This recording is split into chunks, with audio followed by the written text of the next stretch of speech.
Hello, listeners of the Art Versations podcast. I apologize, my voice is very raspy right now because I'm under the weather, the winter weather that is. I'm Bri, like the cheese, and welcome back to another episode. Thank you for tuning in. I just wanted to mention that I'm not going to be shouting out any more podcasts, as I believe I've maxed out the amount that I wanted to share with you and that I think are worth listening to. But go to the podcast Instagram at artversationsPod and you can see all of the links and the people that are involved there. And I'll continue to post about other podcasts that come up that I think are pretty cool. Yay, podcasts. Okay, so I am very excited to announce this episode. I went home to Ottawa a couple weeks ago to visit my former physics teacher, Mike Flynn, or Flynn as I usually call him. We talk about art and how physics and art are combined in some weird way. He always fascinated me that way, that he was able to do both at the same time. And he treated me like an adult, which was something that I really needed growing up. We always had a good relationship. And so I wanted to share that with you all. I do want to mention that there is a bit of a fan noise going on in the background because we filmed it in his classroom where there is air conditioning. So I apologize for that. But please enjoy. I'm still like in better shape than all the students. That's what keeps me going. No, that's my goalpost now. Really? I'm not going to retire unless students are in better shape than me. Wow.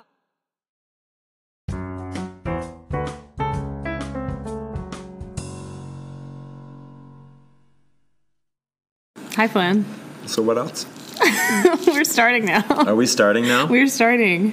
So what would you like to talk about? I want to hear about how you started combining theater and musical theater and then all of a sudden physics. You said you were a physics person before you started musical theater. Yeah, I didn't do any plays before I graduated university. Oh, so it was after you. Okay. After I graduated. For some reason I feel like you did like high school theater. I did. Okay. Like I was with Mr. Diab, right? Yeah. The music teacher he encouraged me. Yeah. We joined the choir at Pearson together. Okay. But he encouraged me to do that. And it was fun. Mm-hmm. I met Dominique there. Oh, right? Okay. Yes. So it was your good. wife? Yeah. Mm-hmm. And the ratio was good for boys and girls. Yeah, because you could meet girls there. Yeah. So anyway, it was good. So that's how I got into singing. And then he and I formed a band before I did musical theater. That's right. What was it called? The Acapellas. Oh, that's even more funny now that I'm a bit older. Isn't it funny? Didn't we sing for you? I thought we sang. I feel like you guys sang at like an assembly once. We sang at graduation here a couple of years ago. And Diab and two other guys. I don't even know. Mr. L, maybe? No. Oh, maybe we sang with some teachers. Yeah. Yeah, but we actually got the guys, like the...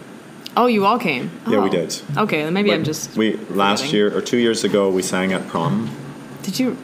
At prom? At prom, yeah.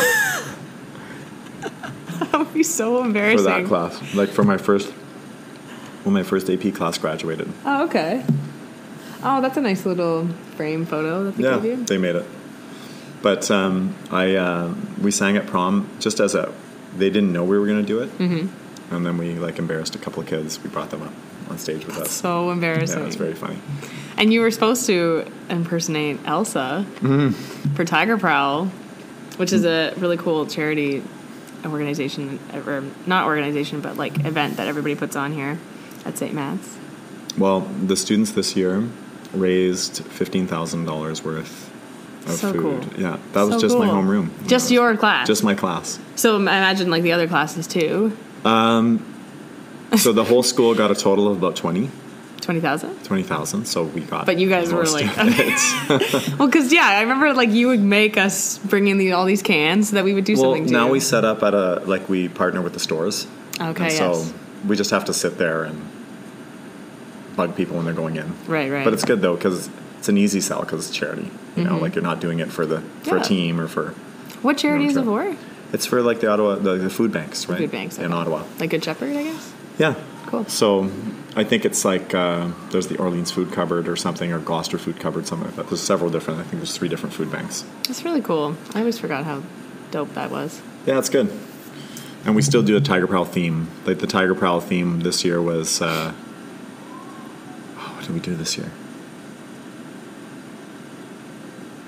Was it like Disney? No, we did Disney. No, because I didn't do Elsa yet. It's something else. So they're postponing it till March. Yes. And you were going to sing Let It Go? Yeah, so we made a deal. You should sing one of the new Frozen songs. Yeah, but I don't actually. Now I have time to learn a new Frozen song. Yeah, that's true. No, but it already took me a long time to learn Let It Go because it was supposed to be next week. Well, it's also a girl's song. It's a girl's song. I lowered the key. I changed the key. I'm sure you did. It's actually kind of weird. It's in a lower. It's kind of a low key for guys to sing it in an octave lower. Oh, okay. So it's too low to sing in an octave lower. So because you're a tenor. kind of have to raise the key. Yeah, so I raised it. Okay. So I just found a comfortable spot. You know. Yeah. I use software. I raised the key. But no, anyway, so they wanted that. Like they set a target because no other teacher will accept a challenge from me anymore. Yeah, because you're too intimidating. That's it. So the only thing I do now is like we'll do a challenge between ourselves, and I'll tell them like, so they set a goal, and if they reach the goal, I have to do that. If they don't reach the goal, then they have to do something. So what are they going to have to do? I was going to have them do something like that too, like where we do something in the talent show as a class. So they would have to like That's scary. Do a song. But it would have been fun. We were going to do something from The Little Mermaid or something like that. But it's more fun when one person's up there. No, it's not more fun. It's more fun when they have to do it. And a teacher too. That's funny. I'm sure it'll be great. Yeah, I need a video. A video. I need a video. Hey. Hello. Look who it is. We have a visitor. That's right. Hi. How are you? Good yourself? He forgets your name. That's okay. It's fine. You can call me Reddy, Tessa. Who is this? You can call me Tessa or something. Yeah, I was thinking Tessa. Exactly. No, Yes. yeah, that's her sister. That's right. We all remember Tessa. My 2 favorite She was the teachers. good one. Look at that. She was the good one. I know. Okay, let's go back to where we were. So, we're at Waterloo. At Waterloo for applied physics. And you were able to get placed in co-op. That's right. Where'd you go? So Where'd you get placed? I worked at Energy Mines and Resources at the airport in Ottawa. Ooh. And then the National Research Council in like the thermometry lab or something. And then after that was a space agency, and I worked there for... So casual. NASA. Yeah. Well... You worked for NASA. The Canadian version. Oh, true. Which is what I want. That's what I that? wanted. I never wanted to be a teacher. That's what I wanted. You I wanted to be an that job. astronaut. Yes. So like I took that when I got that job, and I worked there for 4 months on a work term, and then they hired me back for a second term. Okay. And then I decided after the second term to go into the cooperative teaching program. So then on my next work term, I was in teachers college. Oh, I see. So you're able to do it during your degree. That's cool. It's a 5-year program anyway, so you just take one of your work terms for teachers college and another one for practice teaching. So that's really an easy transition then. Yeah, it was super easy. Did you get hired soon after? No. Oh. Afterwards, I worked for 2 years more. Like after I graduated, I worked at the space agency for 2 years. Okay. After that. I remember you telling me that. I feel like I haven't actually like heard about what was your job or what did you work on? What the space agency? Yeah. I worked in a lab called the Darling Lab, which is an acronym. I forget what it stands for. It stands for kind something. of Valentine's Day thing? No, there's defense. I think the D is for defense. Defense. Like aerodynamic. Who knows? Racing. I don't know. Anyway, it was that gigantic, like, it was a room maybe about this size I worked in by myself. Oh, really? Yeah, and it was a chamber, like a measurement chamber. So the chamber was huge, and it had all these, like, foam pyramids all over the walls, ceilings and everything. Keeping in, like, sound and energy, I guess? Well, it's an anechoic chamber. So, like, anechoic. Anechoic means no echoes. So taking out sound. But it's not for sound, it was for light. So it's to simulate space. Whoa. You know, like, so if you put something in there and you hit it with, like, let's say a radar signal, you don't get any reflections from the walls, right, or anything like that. So it was totally like isolated room. Yeah, but by yourself, like was by yourself? Well, it's because you had to go through security. Really, like, isolating? There was a security. Well, yeah, it was, but you had to go through security. You had to take. It's a clean room, so you had to take an air shower. Oh. To blast all the air off you, all the dust off you. Whoa. And then you wear your like thing on your hair and everything like to prevent like dust. And so it was a process to get in that room in the first place. So once you're in there, you tend to just stay in there, like you don't want to go some other room and then you have to go through that whole procedure again. And if you're going to come and visit, you have to go through that procedure to come and visit you. So usually I was by myself in that lab. And then I would go down for lunch. That was it. So I'd see people at lunch. I would get so depressed. Yeah, no, it was depressing. And like versus now where you're like in front of 20-some people. No, I realized I was more of a people person than that. Like I couldn't work in that environment. Like I was bored out of my mind. Yeah, I bet. But it was it had its moments. It was Well, boring in a sense that like probably things weren't as exciting as you would as a teacher, I guess, but yeah. But you were working on exciting things. We were working on exciting things. I mean, it was like looking at how radar signals bounce off things. So stealth technology, stuff like that. So that's pretty neat. Yeah, what made you leave? They offered me a job. So like they offered me a job teaching at St. Peter's in a temporary position to replace someone on maternity leave. Okay. And that was not a good experience. So I remember thinking, why did I do this? Like I should just go back to the space agency. Oh yeah? Yeah. Well, I mean, I did that job. I was their third teacher that year. The second teacher, I think they drove crazy. Oh, gosh. So then they hired me. So maybe you had a bad class. There was one bad class. Yeah. So there was one very difficult class there. And to this day, like that class sets the standard of the worst class ever. Really? So even after 25 years, that class definitely takes the cake. But anyway, so I didn't like it, and I went back to the space agency actually. Yeah. After that job placement was finished, but then the school board called me for a permanent job at St. Paul's High School. Oh, okay, yeah, downtown, yeah. And I took that. No, actually, St. Paul's High School is... I'm thinking of the university. You're thinking of the university, yeah. So St. Paul's High School is in the West End. Oh, my gosh. Like it was on... Back then, it was in Robertson and Moody. I think they've moved now to a new building, but it used to be off like Robertson and Moody Drive, like in the West End. And I loved that. That was great, yeah. And were you always teaching physics when you went there? No. Okay. They had a physics guy who actually had a degree. There's only a few of us that have degrees in physics. So. Right. I was at the one, like maybe one out of maybe 3 schools in total that had actual physics guys teaching physics. So I didn't take his physics. Like I taught other subjects. Okay. Like just science, some math and stuff. Right. And then I moved here to the East End because Dominique and I got married. So I was there for 4 years, and then the year we got married, she was working in Rockland, and it just made no sense for me to be working in the West End and her in the East End. So teachers can teach anywhere, so I switched to St. Matt's. I'm glad you came here. Yes, that's it. It's a great school. It is a good school. Yeah. It's very different from St. Paul's. But St. Paul's was nice too. It was fun. Just a different environment, I guess. It was, yeah. And then you stayed. I stayed. You've been here how long? Since 1999. So, like, basically... 20 years. How old I am. Yes. You've been here. How old you are? I'm are 21. You 20? I'm 21. You're 21. Yeah. So when you were 1, I started working here. Wow. I bet it was like a different principal, different setup. No uniforms. At that time, there was no uniforms? No uniforms. No, I was here when they brought in the uniform. Ooh. That must have been a big change. It was funny. The students hated it, which I found very enjoyable. Especially like the graduating class would probably hate it. I know, because they only had their uniforms for that one year. And like their last year, it's supposed to be fun. Their last year here. Yeah. Ugh. I didn't mind it. I think it was more like, it was kind of just a convenience because I didn't have to like plan what I was going to wear. No, it was the kids. It was the kids who, when it was new for them, they didn't like it. So if you were here, let's say you were in grade 10. Well, you've been here 7, 8, 9, 10. No uniforms. And then all of a sudden, uniforms. So it was pretty much universally despised back then.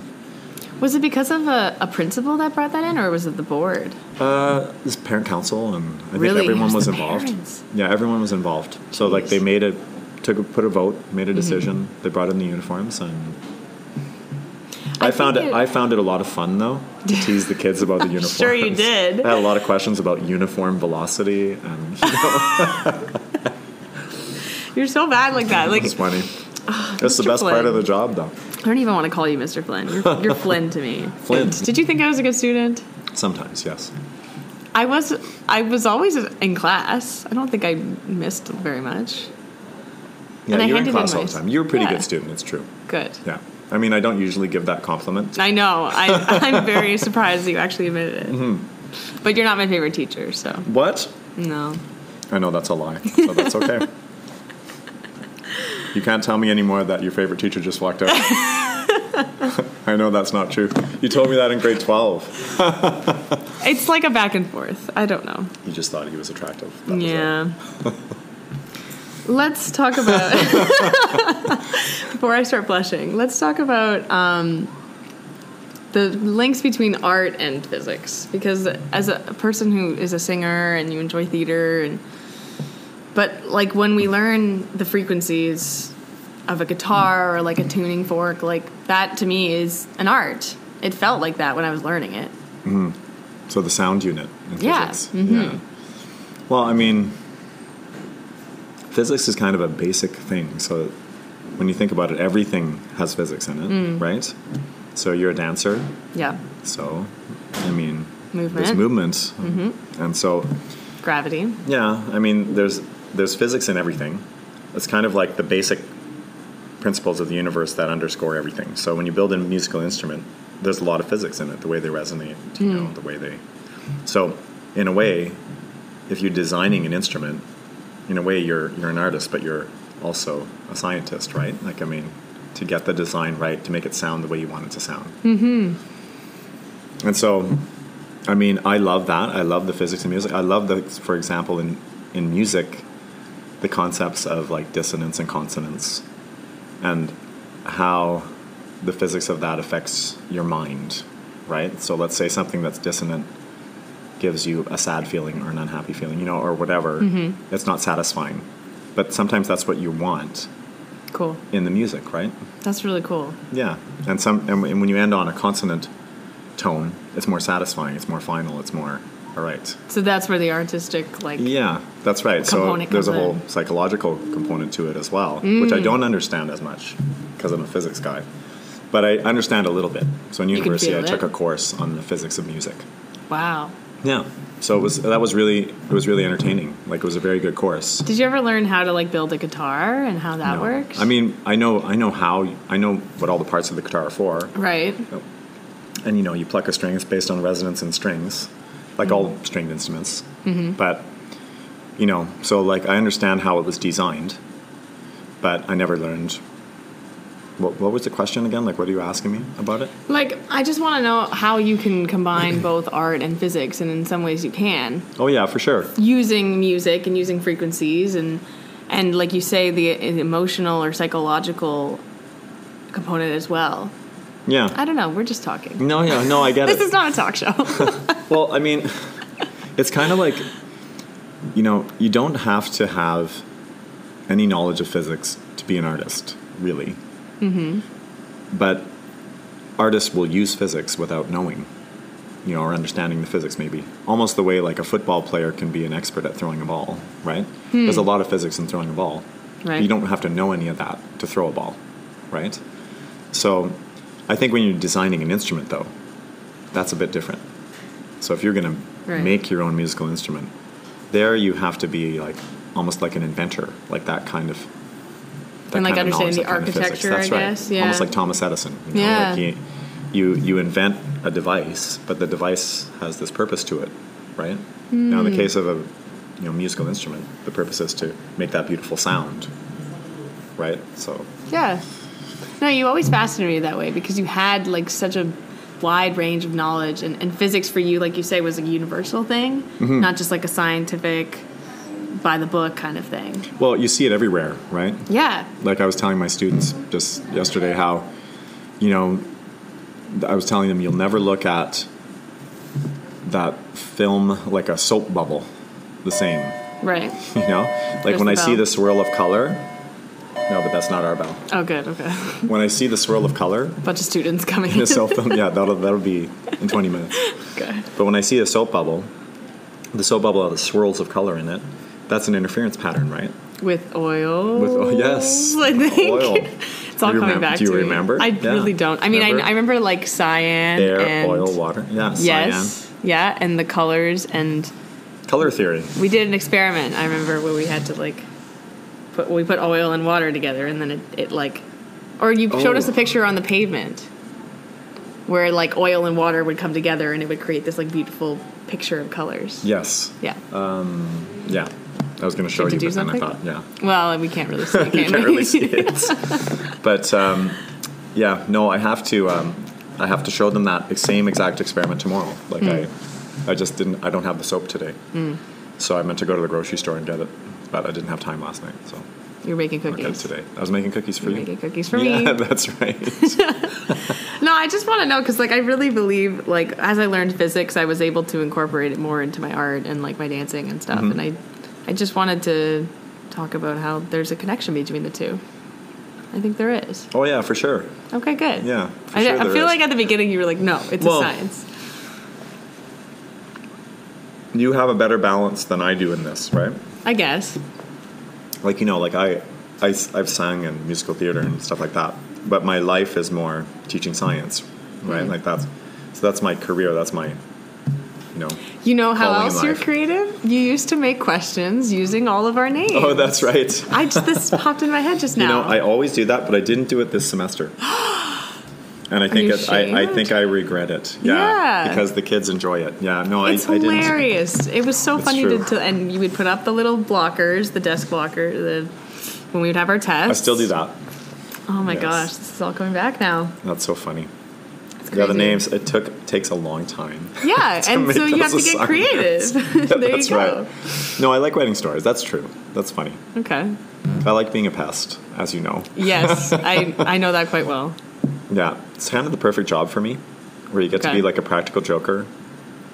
So now when I do, and plus teenagers are the best because they have such angst, Oh, yes. And they're so easy to torment. Yeah, no, it's true. Because they have all these feelings, like when you're an adult, like you don't have those feelings anymore. So you're just pressing buttons all the time, right? Teenagers have so many buttons to push. And you would go home and sleep soundly. No, I'd be thinking of things like, okay, what should I do? And my kids would be disappointed if I went home and didn't have a story for them. Oh, really? About how maybe a trick I played, like if I made you like slip on the floor. Oh, God. That was really embarrassing. It's like yesterday. I can see you it's walking in that right door. where It was right that door. And of course you made fun of how clumsy I am as a dancer. Well, you looked really awkward. Like it's probably one of the few. You just like. That's like the one time I've ever looked awkward. Let's be honest. Yeah, it's true. Let's be honest here. That's funny. It was funny. How do you stay like so chill? Like I know, are you still biking? Yeah. Good for you. Yeah. And like, do you work out? Obviously. Mm-hmm. Yeah. Yeah. So like. But when do you have time for that? Oh, like. I'd be doing it right now if you weren't here. At school? You work out? They have a gym downstairs, so. Oh, that's right. Yeah. So, like, I started biking to school probably when you were in grade 12. Mm-hmm. Right? Yeah, I remember you coming in with your bike. Yep. And I lost 20 pounds. Yeah. I lost 20 pounds in 3 months that year. That's pretty good. No, but I wasn't, like, what happened was that summer before that, someone took like a video of us in the pool, and like normally I'm holding the camera, so I'm not in the picture. Oh. And they have me like diving in the water. And I'm like, okay, I don't want to look like that anymore. So anyway, I started doing that, and I have actually, truthfully, in all those years, I haven't been sick one time. You haven't been sick at all? Not once. Good for you, man. Yeah, like maybe you get like. A little congested. Maybe you get like you feel something coming on. Never bad. Never flu. Oh. I used to get a flu every year before that, and that's why like it's not just about how your appearance or anything like that. It's just your overall health. You feel amazing, and plus like. Well, I know you're like 100 years old. So yeah, I know, but like I'm still like in better shape than all the students. So. That's what keeps me going. Now, that's my goalpost now. Really? I'm not going to retire unless students are in better shape than me. Wow. Yeah, you're probably going to be here until you're like 80, 85. Well, at least over. As long as I'm having fun. Mm-hmm. Yeah. Good. Yeah. So that's a good philosophy. It is a good philosophy. Just have fun. It is fun. Like like I say, playing tricks on the kids is like that keeps me like. That actually makes my day. It really does. There was a kid. I think I pulled this trick when you were in grade 12, but I don't know if I pulled it on you guys with the cooler, and you open the cooler. Refresh my memory, maybe. What do you do? First, you have to set it up. So, like, I have a cooler filled with candy. Oh, okay. Right, and so we do play a game of Jeopardy or something like that with my grade 9s, and then I let them take a candy out of the cooler. Right. Then the next day, the cooler's just sitting in class. And it's written on it, like, do not open unless you deserve it. Right? And so, what's in the cooler? Well, I rigged the blower for the linear air track. So, like, it just blows air. It's just like the opposite of a vacuum. Like, it just blows air out of the hose. So I fill the hose with icing sugar. Right? When you open the cooler. What? When you open the cooler, it instantly blasts all over the uniforms? All over them. Have you done it yet this semester? I did it already. At one of the grade 9s. The grade 12s have already seen it. See, like, they see it in grade 9. Yeah. And so then they won't fall for it again. But I'm sure I did it the year you were here. You're very evil. Yeah, it was very funny. No, it's good. It's a good lesson on lab safety.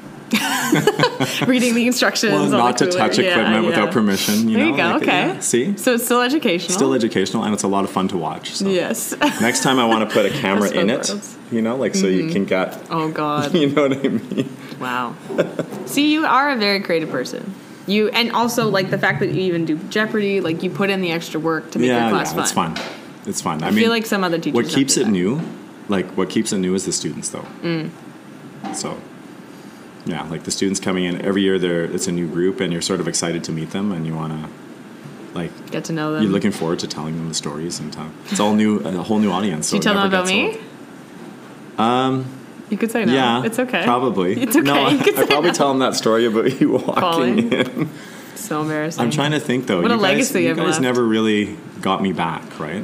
We were also a very studious class. You were a studious class, yeah. We had, like, the Sean Millers and the, you didn't really have any sense Danelle, of, like... Yeah. No, this year, with the canned food drive, they have a chance to get me back, right? Like, that's... But usually I escape that. Like, last year, I was supposed to do the dance of the Sugar Plum Fairy. Really? And as you know, I can't dance. No, you can't. No, I can't. You really can't. I really can't. Didn't we? No, we didn't do High School Musical. No, that was like year. A few years above me. We did, like, the Breakfast Club. We did, like, an 80s mashup my year. Really? I think so. But you weren't in my homeroom. You were in my homeroom. No. Okay. And you didn't want to be part of anything. You were like, you guys are going to do it. Okay, really? So were you in my homeroom then? I think actually in grade 12 I was in your homeroom. Yeah, because I remember I used to start the day with you and I'd always be sleeping. Okay. No, we did. So High School. Do you remember I used to bring a pillow to class? Did you see me do High School Musical? Did you see that? I was in, like, grade 9 or something. You were in grade 9? Yeah. Oh my goodness. Mm-hmm. I can't believe that. I didn't really know you then. It doesn't seem like it was that long ago. Yeah. So wow. Okay. So High School Musical. That's so funny. I mean, I could not dance then. I still can't dance. No. I mean, if you gave me one little moves, like a set of moves to do, like when I was in musical theater. Yeah, like a step touch.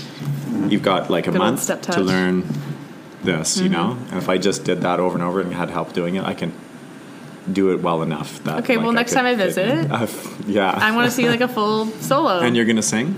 Sure. Really? Great. Let's do that. Let's do that. I will sing and you will dance. Okay. Good. Well... Thanks for sitting with me. Oh, no problem. We can keep talking if you want. We can keep talking. We'll talk more after. So you stop recording? I'm going to stop recording in 3, 2, 1. Thank you so much for listening to the Art Versations podcast. If you like what you heard, subscribe, rate, and leave a review to help the podcast grow. As well, follow the podcast on Instagram at Art Versations Pod. That's ARTVERSATIONSPOD. You'll find photos of each of my guests so you can match a voice to a face.